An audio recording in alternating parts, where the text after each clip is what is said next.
aller participer à cette table ronde. Bonjour, je remercie également le Festival d'Avignon, le Festival Off d'Avignon de nous avoir invités.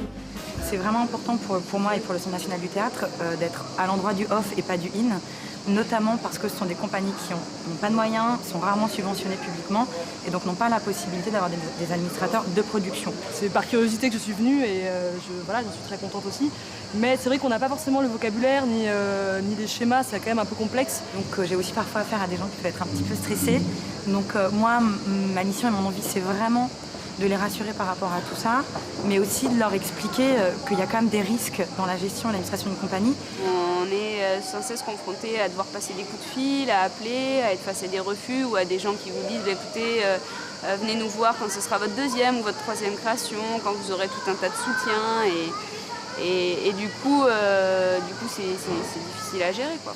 Je dirais déjà avant de débuter toute création, pour étudier la faisabilité du projet, c'est de commencer par faire un bon budget de production.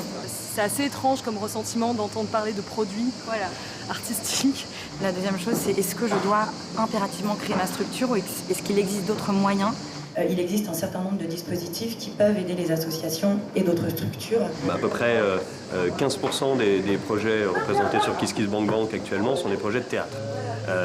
Donc c'est un secteur qui se finance quand même de plus en plus en passant par le crowdfunding, par le financement collaboratif. Puis dans le monde de la musique, ce qui se passe, les gros buzz internet sur le web où on diffuse sa chanson ou son morceau et puis qui aime finance pour que le disque sorte.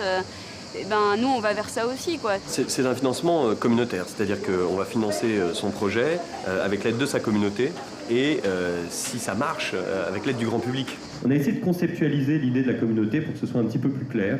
Et la communauté se conceptualise, se vulgarise de la manière suivante. C'est 3 cercles.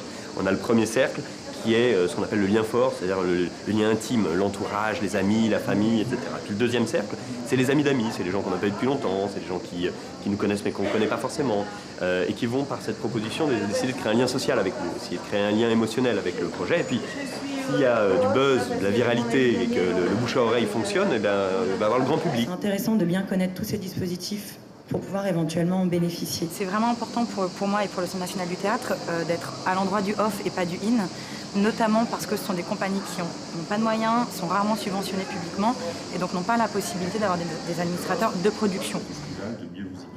Les pistes intéressantes, c'est par exemple autour de la mutualisation, c'est autour de comment créer du réseau entre compagnies, parce qu'ici on est plus pour l'instant encore dans un schéma concurrentiel qu'un vrai système de réseau. Je pense la volonté du off en tous les cas, parce que c'est la première année qu'on y est, la volonté du festival off, d'accompagner les compagnies et de leur faire prendre conscience de certaines choses. Alors c'est pas en voyant 10 compagnies sur une semaine que ça va beaucoup changer, mais je pense que c'est plein de petites actions comme ça qui peuvent faire prendre conscience aux gens que ces problématiques-là, elles sont importantes si on veut aller loin, en tous les cas. Donc je pense que, est-ce que ça montre qu'il y a plus de création, etc. Peut-être, je pense surtout que c'est une volonté peut-être du off d'accompagner et de montrer que ces problématiques-là, elles sont aussi intéressantes et importantes pour la vie d'une compagnie.